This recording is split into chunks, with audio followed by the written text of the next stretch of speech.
చిరంజీవి ఎవరు అని అడగగానే అసలు అందరూ బైబిల్ చదువుతారని నేను అనుకున్నాను. చాలామంది బైబిల్ చదువుతారు. ఇదేంటి చిరంజీవి ఎవరు అని ఒక పాస్టర్ గారు క్వశ్చన్ చేశాడు అంటే దీని గురించి బైబిల్లో ఉండాలి ఖచ్చితంగా అనేటువంటి ఆలోచనలోకి వెళతారు అనే ఉద్దేశంతో నేను ఆ టైటిల్ పెట్టడం జరిగింది. రైట్, బైబిల్లో కొన్ని వాక్యాలు చదివి అర్థం చేసుకుని ముందుకి మనం వెళదాము.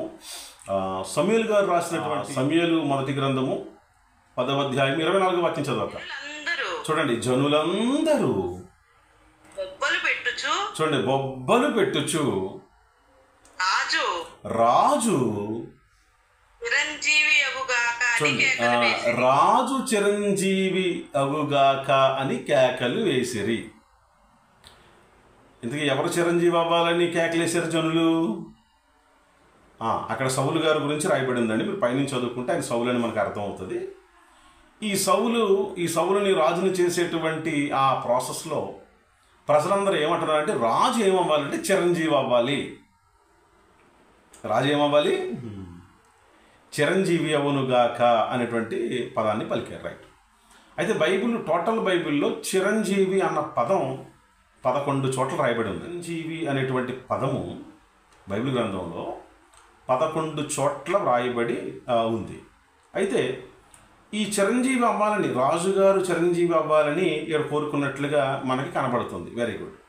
అలాగనే మనకి అబ్షాలోము అనే ఒక అతని విషయంలో కూడా సమూయేలు గారు రాసిన 2వ గ్రంథంలో 16వ అధ్యాయం 16వ వాక్యంలో చూడండి ఏమన్నదో. ఉషయ్యను అన్నతడు అబ్షాలోమునొద్దకు వచ్చి అతన్ని దర్శించి చూడండి, ఇక్కడ కూడా రాజు చిరంజీవి అగును గాక. ఇక్కడ కూడా ఏమంటున్నారు? రాజు చిరంజీవి అగును గాక అని పలుకగా అనేటువంటి పదం మనకి దొరుకుతుంది. రైట్, చిరంజీవి అగును గాక అని సౌలు రాజును కోరుకున్నారు. చిరంజీవి అగును గాక అని అబ్షాలోముని కోరుకున్నట్లుగా మనకి గ్రంథంలో కనబడుతుంది. అలాగనే అదోనియా అనేటువంటి అతని విషయంలో కూడా చూద్దాం. రాజుల మొదటి గ్రంథము 1వ అధ్యాయం 25వ వాక్యం చూడండి. అంటే రాజైన అదోనియా కూడా ఏమవ్వాలని కోరుకుంటున్నారు? చిరంజీవి అవ్వాలి.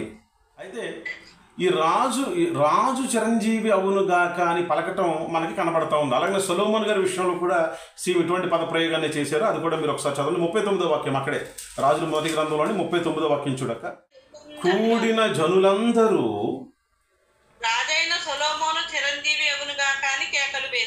రాజైన సొలొమోను చిరంజీవి అవునుగాక అని సొలొమోను గారిని కూడా చిరంజీవి అవ్వాలని కోరుకున్నట్లుగా కేకలు వేసినట్లుగా మనకి గ్రంథంలో మనకి కనబడుతూ ఉంది. అలాగనే మీరు చూస్తే దానియేలు గ్రంథంలో కూడా మరొక అతను కూడా చిరంజీవి అవ్వాలని కోరుకున్నారు. అది కూడా ఒకసారి చూద్దాము. దానియేలు గ్రంథము 6వ అధ్యాయం 6వ వాక్యం. చూడండి, రాజగు దర్యావేషు చిరంజీవి ఉందువుగాక అన్నారండి. సౌలు గారిని చిరంజీవి అవ్వాలన్నారు. ఇంకా అబ్షాలోము చిరంజీవి అవ్వాలన్నారు. అదోనియా చిరంజీవి అవ్వాలన్నారు. సొలొమోను గారిని చిరంజీవి అవ్వాలన్నారు. దర్యావేషుని కూడా చిరంజీవి అవ్వాలి అని చెప్పేసి అన్నారు. ఇంతకీ ఈ చిరంజీవి అన్న పదానికి అసలు భావం ఏంటి మనం ఆలోచించేద్దాం. చిరంజీవి అన్న పదానికి భావం ఏమిటి? అసలు ఆ పదం అసలు ఎవరికి సూటబుల్ అవుతుంది? అంటే చిరంజీవి అసలు ఎవరు? ఇది మన పాఠం ఉంటుంది. రైట్, చిరంజీవి అంటే అర్థం ఏమిటి అంటే చిరం ప్లస్ జీవి. ఎన్ని వచ్చినాయి? ఒకటి చిరం, మరొకటి జీవి. ఈ రెండు కలిపితే చిరంజీవి అంటే చిరకాలము జీవించేవాడు అనేటువంటి భావం ఒకటి. మరొక భావం శాశ్వతుడు. చిరంజీవి అంటే అర్థం ఏంటండి? శాశ్వతుడు అంటే శాశ్వతముగా ఉండేవాడు అనేటువంటి అర్థం వస్తుంది. అప్పుడు రాజు చిరంజీవి అగును గాక అంటే అర్థం ఏమిటి? చిరకాలం ఇతడు రాజుగా ఉండాలి అని కోరుకున్నారు వాళ్ళు. ఈ రాజుగారు శాశ్వత కాలం ఉండాలని కోరుకున్నారు. అయితే చిరకాలము మరి వాళ్ళ రాజులుగా ఉన్నారా అని మనం చరిత్రను చూస్తే లేదు, చచ్చిపోయారు వాళ్ళంతా. వాళ్ళ యొక్క టైం వచ్చినప్పుడు వాళ్ళందరూ చనిపోవటం, మరొకరు రాజు అవ్వటం, మళ్ళీ ఆ రాజుని నువ్వు చిరంజీవి అవ్వాలని కోరుకోవటం, మళ్ళీ వాడు చచ్చిపోవటం, మళ్ళీ ఇంకొక రాజు అవ్వటం, మళ్ళీ అతన్ని నువ్వు చిరంజీవి అవ్వాలని కోరుకోవటం, ఈ ప్రాసెస్ అంతా మనకు కనబడుతుంది. అందుకే నా ప్రశ్న ఏంటంటే అసలు చిరంజీవి ఎవరు? దేవునికి స్తోత్రం. ఓకేనండి. ఇప్పుడు చిరంజీవి అంటే అర్థం ఏం చెప్పానండి? చిరం ప్లస్ జీవి, చిరకాలము జీవించేవాడు అంటే శాశ్వతుడు అని అనేటువంటి అర్థం ఉంది. ఇంతకీ బైబిల్ గ్రంథ ప్రకారముగా అసలు చిరంజీవి ఎవరు, ఈ శాశ్వతుడు ఎవరు అనేది మన బైబిల్ గ్రంథంలో చదివి మనం చాలా జ్ఞానాన్ని నేర్చుకోవటానికి ప్రయత్నం చేద్దాము. ద్వితీయోపదేశ కాండము 33వ అధ్యాయము 27వ వాక్యం చూడండి. అది శాశ్వతుడైన దేవుడు. ఇంతకీ ఎవరు చిరంజీవి అంటే? చిరంజీవి అంటే అర్థం ఏంటి? శాశ్వతుడు అంటే చిరకాలము జీవించేవాడు, శాశ్వతంగా ఉండేవాడు. చిరంజీవి అన్న పదానికి భావం అది. ఇది బైబిల్ గ్రంథంలో రాజు ఏమవ్వాలని కోరుకున్నారంటే అందరూ చిరంజీవి అవ్వాలి, చిరంజీవి అవ్వాలంటే ఏం కోరుకున్నారు? నువ్వు శాశ్వతంగా ఉండాలి అని కోరుకున్నారు, కానీ ఎవరు లేరు. ఇది శాశ్వతుడు ఎవరు అని మనం బైబిల్ గ్రంథాన్ని కనుక మనం ప్రశ్నిస్తే బైబిల్ ఏమంటుందయ్యా అంటే, చూడండి, ఈ శాశ్వతుడు ఎవరు అని మనం ఆలోచిస్తే, అంటే ఈ చిరంజీవి ఎవరు అని మనం ఆలోచిస్తే అది దేవుడి గురించి రాయబడి ఉంది బైబిల్ గ్రంథంలో. శాశ్వతుడు ఎవరయ్యా అంటే దేవుడు. దేవునికి స్తోత్రం. బాగా గమనించండి. ఏమండి, మీరు చిరంజీవి ఎవరని మొదలుపెట్టి శాశ్వతుడు అన్న పదాన్ని పట్టుకొచ్చారు, ఇది యాక్సెప్ట్ కాదు అనే ఒకవేళ ఎవరన్నా అనుకోవచ్చు. మీకు అది కూడా చూపిస్తా. అసలు చిరంజీవి అంటే దేవుడు, ఇంకెవరు కాదు. ఎందుకంటే చిరంజీవి అన్న పదానికి భావం చెప్పాను నేను. శాశ్వతుడు అంటే చిరకాలము ఉండేవాడు, చిరకాలం జీవించేవాడు, శాశ్వత కాలం ఉండేవాడు, ఆయనకి ఎండింగ్ ఉండదు, ఆయనే చిరంజీవి. మరి దేవుడు చిరంజీవి అన్న పదం బైబిల్లో ఉందా? శాశ్వతుడు ఆయన అయితే ఉంది. మరి చిరంజీవి అన్న పదం దేవుడికి యాక్సెప్టా? ఉందా? అసలు దేవుడు చిరంజీవి అన్న బైబిల్లో ఉందా? ఉంది. దానియేలు గ్రంథము 4వ అధ్యాయం 34వ వాక్యం చూడండి. అది చిరంజీవియు, అబ్బాబ్బా ఏం పదం వాడాడండి! చిరంజీవియు సర్వోన్నతుడు నగు దేవుని స్తోత్రము చేసి గణపరిచి స్తుతించి తిని అన్నాడు. ఎవరిని? ఏ దేవుణ్ణమ్మా? చిరంజీవియు సర్వోన్నతుడు నగు దేవుని స్తోత్రము చేసి గణపరిచి స్తుతించి తిని అన్నాడు. అంటే ఇప్పుడు చిరంజీవి ఎవరు మీరు చెప్పండి? దేవునికి స్తోత్రం. అందుకనే చిరంజీవి ఎవరు అని క్రైస్తవుని అడిగితే చెప్పాల్సిన సమాధానం ఏంటో తెలుసండి? దేవుడు అని చెప్పగలగాలి. దేవునికి స్తోత్రం. చిరంజీవి ఎవరు అని ఆధ్యాత్మికమైనటువంటి మార్గంలో నడుస్తున్న నన్ను ఎవరిని క్వశ్చనిస్తే, అయ్యా చిరంజీవి ఎవరిని పెడతాను అనుకోమాకండి అయ్యా. చిరంజీవి ఎవరంటే దేవుడు. దేవునికి స్తోత్రం. ఎందుకంటే చిరకాలము జీవించగలిగిన కెపాసిటీ, శాశ్వత కాలం ఉండవలసినటువంటి కెపాసిటీ దేవుడికి తప్ప ఏ నరుడికి లేదు అనడానికి కూడా ముందు మీకు వాక్యాలు చదివించాను. ఏమని? సౌలు గారిని చిరంజీవి అవ్వాలన్నారు, అయ్యాడా? అదోనియాని చిరంజీవి అవ్వాలన్నారు, అయ్యాడా? అబ్షాలోముని చిరంజీవి అవ్వాలన్నాడు, ఉన్నాడా? పోయాడు అప్పుడే. సొలొమోన్ని చిరంజీవి అవ్వాలన్నారు, అయ్యాడా? దర్యావేషుని చిరంజీవి అవ్వాలన్నారు, అయ్యాడా? మీరు ఆలోచించాలి. అప్పుడు చెప్పండి, చిరంజీవి ఎవరు? లేవండి, ఎవరు మాట్లాడారు? Very good. సర్వోన్నతుడగు దేవుడే తప్ప చిరంజీవి ఇంకెవరు కాదు. Very good. ఒకవేళ మనం చిరంజీవి అవ్వాలంటే ఏం చేయాలి? నెక్స్ట్ క్వశ్చన్ మళ్ళీ తెలుసు కదా. చిరంజీవి అంటే తెలుసు కదండి. ఏంటి అర్థం? చిరకాలము జీవించేవాడే చిరంజీవి, శాశ్వతంగా ఉండేవాడే చిరంజీవి. అయితే దేవుడు శాశ్వతుడు అని మనం చదివాము, సేమ్ చిరంజీవి అని కూడా మనము చదివాము. దేవుని విషయంలో మరికొన్ని ఉన్నాయి, అవి కూడా చదివితే మీకు ఏమన్నా అంటే మీ ఆధ్యాత్మికమైనటువంటి విషయంలో మీరు బలపడటానికి లేదా ఇతరులకి దేవుడి గురించి గొప్పగా చెప్పడానికి మీకు ఏమైనా ఉపయోగపడే అవకాశాలు ఉంటాయి. అవి కూడా మనం చదివి అర్థం చేసుకోవడానికి ప్రయత్నం చేద్దాం. రైట్. మొదట మనం చదివాము దేవుడు ఎవరిని? శాశ్వతుడు అని చదివాం కదండి. రైట్. ఇంకొకటి కీర్తన 9:7 చూడండి అమ్మా. కీర్తన 9:7 శాశ్వతముగా సింహాసనాసీనుడై ఉన్నాడు. అంటే ఆయన సింహాసనం ఎంతకాలం ఉంటుంది? ఇప్పుడు మీరు ఆలోచించండి. అయితే దేవుడు శాశ్వతుడు, దేవుడి సింహాసనము చెప్పండి శాశ్వతం, ఇక దానికి ఎండింగ్ లేదు. ఒకటి దేవుడు శాశ్వతుడు, రెండు దేవుని సింహాసనం శాశ్వతం. మూడోది చూడండి కీర్తన 119, 142. అది దేవుని నీతి శాశ్వతమైంది. అంటే దేవుడు శాశ్వతుడు, దేవుని సింహాసనము శాశ్వతము, దేవుని నీతి శాశ్వతం. అంటే దేవుడు చిరంజీవి, దేవుని సింహాసనము చిరకాలం ఉండేదే, దేవుని నీతి చిరకాలం ఉండేది. మనిషి నీతి తప్పుతాడేమో తప్ప దేవుని నీతి తప్పడు. మనిషికి సింహాసనం కొంతకాలం ఉండి కొంతకాలం ఉండదేమో తప్ప దేవుని సింహాసనానికి అసలు ఎండింగ్ లేదు. ఇక మనిషికి ఎండింగ్, మనిషి భూమి మీదకి వచ్చి కొన్ని రోజులు వెళ్ళిపోతాడు తప్ప దేవుడు అనే ఆయనకి ఇంక ఎండింగ్ లేదు. ఇంకా అసలు చిరంజీవి ఎవరు? దేవుడు. చిరకాలం ఉండే సింహాసనం ఎవరిది? దేవుడిది. చిరకాలం ఉండే నీతి ఎవరిది? దేవుడిది. ఇంకా చూడండి, అదే కీర్తన 144 వాక్యం చూడండి, 144. ఏంటమ్మయ్యి చదవమ్మా. నీ శాసనములు శాశ్వతమైనవి. ఎంత బాగుందో చూడండి. ఆ రిఫరెన్స్ ఒకసారి చెప్పమ్మా. ఏ రిఫరెన్స్ అమ్మా అది? వాక్యం చెప్పమ్మా. 144 సెక్షన్ శాసనం. ఆయన శాసనము శాశ్వతము. 144 సెక్షన్ గుర్తుపెట్టుకోవాలి మీరు. దేవుని యొక్క 144 సెక్షన్ చూడండి. ఆయన శాసనము శాశ్వతము. ఎంత బాగుంది, ఎంత బాగుందండి. ఆయన శాశ్వతము, ఆయన సింహాసనం శాశ్వతము, ఆయన నీతి శాశ్వతము, ఆయన శాసనము శాశ్వతము. ఇంకా చూద్దామా? ఇంకోటి చూపిస్తాం మీకు. ఇర్మియా గ్రంథము 31:3 చూడండి. చాలా కాలము క్రిందట చూడండి, యెహోవా నాకు ప్రత్యక్షమై ఇట్లనేను అబ్బా శాశ్వతమైన ప్రేమతో చూడండి నేను నిన్ను ప్రేమించుచున్నాను అన్నాడు. ఏ ప్రేమ అమ్మాయింది?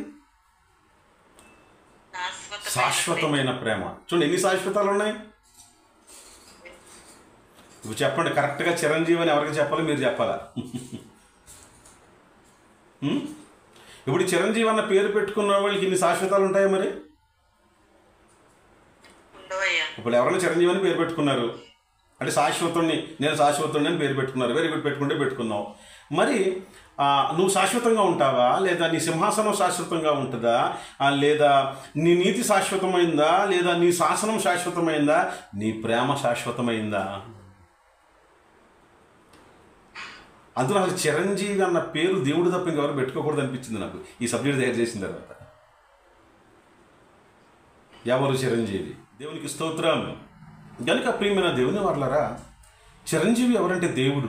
చిరంజీవి అనగా అర్థం ఏమిటంటే శాశ్వతుడు, నిత్యము జీవించేవాడు. చిరం జీవి అంటే చిరకాలం జీవించేవాడు, శాశ్వతంగా జీవించేవాడు. దేవుడు శాశ్వతుడు, దేవుని సింహాసనము శాశ్వతము, దేవుని నీతి శాశ్వతము, దేవుని శాసనము శాశ్వతము, దేవుని ప్రేమ శాశ్వతము. దానియేలు గ్రంథం 4:3 చూడండి. ఆయన రాజ్యము శాశ్వత రాజ్యము. ఏ రాజ్యమో? దేవుని రాజ్యం. ఎందుకని ఇన్ని శాశ్వతాలు ఆయనకి ఎందుకున్నాయి తెలుసా మీకు? ఆయన చిరంజీవి.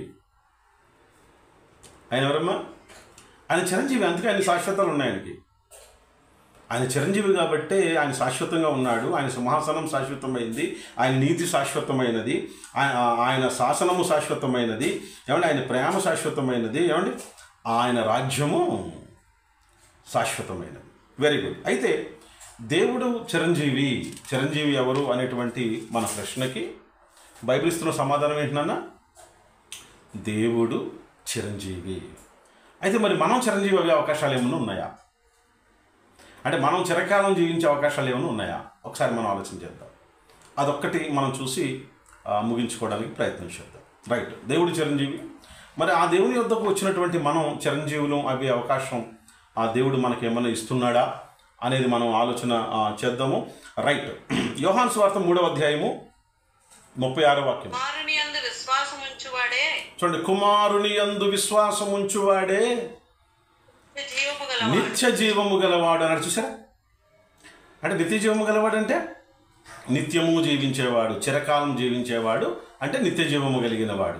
ఇందుకే ఇప్పుడు చిరంజీవి అయ్యే అవకాశం ఎవరికి ఉంది చెప్పండి? ఎవరి యందు? కుమారుని యందు విశ్వాసం ఉంచువాడే నిత్య జీవము కలిగిన వాడు అంటే చిరంజీవి. మరి కుమారుని యందు ఎంతమంది విశ్వాసం ఉంచారు? మీకు మంచి మాట చెప్తా. అసలు యేసుక్రీస్తు ప్రభువారిని దేవుని కుమారుడు అంటే నమ్మేవాళ్ళు ఎంతమంది? యేసుప్రభుని దేవుని కుమారుడు అంటావా అని నా మీద కొట్లాడి పెట్టుకుని చాలామంది ఉన్నారు. అసలు కుమారుని యందు నువ్వు విశ్వాసం ఉంచకపోతే నువ్వు చిరంజీవి అవ్వో, నీకు నిత్య జీవం లేదు. కనుక యేసు ప్రభు వారిని దేవుని కుమారుడని ఎవరైతే విశ్వాసం ఉంచుతారో వాళ్ళు చిరంజీవులు. దేవుడు చిరంజీవి, దేవుని కుమారుడని యేసుక్రీస్తు ప్రభు వారిని దేవుని కుమారుడని విశ్వాసం ఉంచేవాడు చిరంజీవి. దేవుడు ఏ విధంగా చిరంజీవిగా నిత్యము జీవిస్తూ ఉన్నారో అలాగే నువ్వు కూడా చిరంజీవి నిత్యము జీవించాలంటే, నిత్య జీవం కలిగి నువ్వు బ్రతకాలి అంటే నువ్వు అవ్వగలవు. ఎలా అవ్వగలవు అంటే దేవుడు పంపించినటువంటి యేసుక్రీస్తు ప్రభువారిని ఆయన దేవుని కుమారుడని కనుక నువ్వు విశ్వాసం ఉంచగలిగితే అప్పుడు నువ్వు చిరంజీవి. ఎన్ని టాలెంట్స్ ఉన్నా, ఎంత గొప్పవాడివైనా, ఎంత డబ్బున్నా, ఎంత నాలెడ్జ్ ఉన్నా, యేసువారిని నువ్వు దేవుని కుమారుడని విశ్వాసం ఉంచకపోతే నువ్వు ఎన్నటికీ నిత్య జీవం కలిగిన వాడు కాదు, అంటే చిరంజీవి కాదు. మీకు మంచి మాట నేను చెప్పి ముగిస్తాను. యోహాను సువార్త ఆ గ్రంథకర్త ఏమంటాడంటే, ఆయన ఏమంటున్నారంటే యేసు ప్రభు వారి గురించి రాస్తూ ఆయన ఒక అద్భుతమైన మాట రాశారు. అసలు ఈ మాటని ఈరోజు క్రైస్తవులే అంగీకరించలేని పరిస్థితుల్లో ఉన్నారు. ఆ మాట ఏమిటంటే యోహాను సువార్త 20వ అధ్యాయంలో 30వ వాక్యము 31వ వాక్యం చూడండి నాన్న, ఒకసారి చూడండి. చాలా పరిశీలనగా ప్రతి ఒక్కరు చదవండి. ఏమంటున్నారు? నేనే చదువుతానండి, మీరు అందరూ కూడా గమనించండి. యోహాను గ్రంథకర్త యేసు ప్రభు వారి గురించినటువంటి రాసినటువంటి ఈ మాటలు ఎంతమంది క్రైస్తవులు నమ్మగలరు? ఎంతమంది క్రైస్తవులు విశ్వాసం ఉంచగలరు ఈ మాటల మీద? ఏమంటున్నారంటే, మరియు అనేకమైన ఇతర సూచక క్రియలను యేసు తన శిష్యుల ఎదుట చేసెను, అవి ఈ గ్రంథమందు వ్రాయబడి ఉండలేదు కానీ, అంటే యేసు ప్రభు వారటండి అనేకమైన ఇతర సూచక క్రియలు కూడా చేశారట. అవి ఎక్కడ రాయబడలేదట? ఈ గ్రంథంలో రాయబడలేదు. ఏ గ్రంథంలో? ఈ యోహాను గారు రాస్తున్నటువంటి ఈ సువార్త గ్రంథంలో యేసు ప్రభు వారు చేసినటువంటి అన్ని సూచక క్రియలు కూడా రాయబడలేదట. నేను మళ్ళీ చదువుతున్నా చూడండి. మరియు అనేకమైన ఇతర సూచక క్రియలను యేసు తన శిష్యుల ఎదుట చేసెను కానీ అవి ఈ గ్రంథమందు వ్రాయబడి ఉండలేదు కానీ, యేసు దేవుని కుమారుడైన క్రీస్తు అని మీరు నమ్మి ఆయన నామమందు జీవము పొందినట్లును ఇవి వ్రాయబడెను అన్నారు. ఇది యేసుని ఏమని నమ్మడానికి యోహాను సువార్త రాయబడింది? అసలు దేవుని కుమారుడైన క్రీస్తు అని మీరు నమ్మి ఆయన నామమందు జీవం పొందడానికి ఇది రాయబడింది. అంటే యేసు వారిని దేవుని కుమారుడని నువ్వు నమ్మటం గురించి యోహాను సువార్తను రాస్తే, అసలు యోహాను సువార్త చదివే క్రైస్తవులు యేసుని ఏమని నమ్ముతున్నారు? మీరు ఆలోచించండి. నేను అదే అంటానండి, అందరూ బైబిలే చెప్తారు.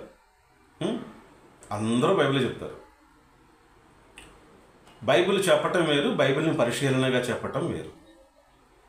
కనుక ప్రియమైన వారులారా, మనం ఆలోచన చేద్దాం. చిరంజీవి ఎవరంటే దేవుడు. ఒకవేళ మనం చిరంజీవి అవ్వాలంటే ఏం చేయాలంటే యేసు వారిని దేవుని కుమారుడు అనేటువంటి విశ్వాసంలోకి మనం వస్తే కనుక అప్పుడు నువ్వు నిత్యము జీవించే నిత్య జీవము కలిగిన వాడవు అవుతావు. యోహాను సువార్త రాయబడినటువంటి ఉద్దేశమే ఏమిటయ్యా అంటే యేసు దేవుని కుమారుడని నువ్వు నమ్మాలని రాశారు. రాసిన ఉద్దేశాన్ని కూడా నువ్వు పక్కన పెట్టి నువ్వేదో పిచ్చిగా నమ్ముతాను, నా ఇష్టం వచ్చినట్టు నమ్ముతాను, నాకు అర్థమైనట్టు నమ్ముతాను, లేదా నాకున్న జ్ఞాన ప్రకారంగా నేను నమ్ముతాను, లేదా ఎవరో చెప్పారు అది నాకు నచ్చింది కాబట్టి నమ్ముతాను. ఈ నమ్మకాల వల్ల ఎవడు కూడా చిరంజీవి అయ్యే అవకాశం లేదు. అంటే నిత్య జీవము కలిగిన వాళ్ళం అయ్యే అవకాశం లేదు. కనుక ప్రియమైన వాళ్ళరా, మన దేవుడు చిరంజీవి అనేటువంటి సత్యాన్ని మనం గ్రహిద్దాం. చిరంజీవి అన్న పదం ఎవరికి పెడితే వాళ్ళకి పెట్టేది కాదు. పెట్టుకున్నంత మాత్రం వాళ్ళ చిరంజీవులు అవరు. దేవుడు ఒక్కడే చిరంజీవి. దేవునికి స్తోత్రం. ఆ దేవుడు చెప్పినట్లుగా ఆ దేవుడు పంపించినటువంటి యేసుక్రీస్తు ప్రభు వారిని దేవుని కుమారుడైన క్రీస్తు అనేటువంటి ఎవరైతే విశ్వసిస్తారో వాళ్ళందరూ కూడా చిరంజీవులు, అనగా నిత్య జీవము కలిగిన వాళ్ళు. కనుక చిరంజీవి అయినటువంటి దేవుణ్ణి మీరు స్తుతిస్తూ, ఆరాధిస్తూ, గణపరుస్తూ, ఆ దేవుడు పంపించినటువంటి యేసుక్రీస్తు ప్రభు వారిని దేవుని కుమారుడని విశ్వసించి మీరు నిత్యము జీవించే చిరంజీవులు అవ్వాలని నా ప్రార్థన, నా ఆశ. దేవుడు మిమ్మల్ని అందరినీ దీవించి ఆశీర్వదించి అభివృద్ధిపరిచి మిమ్మల్ని చిరంజీవులుగా ఆయన అభిషేకించునుగాక. ఆమేన్.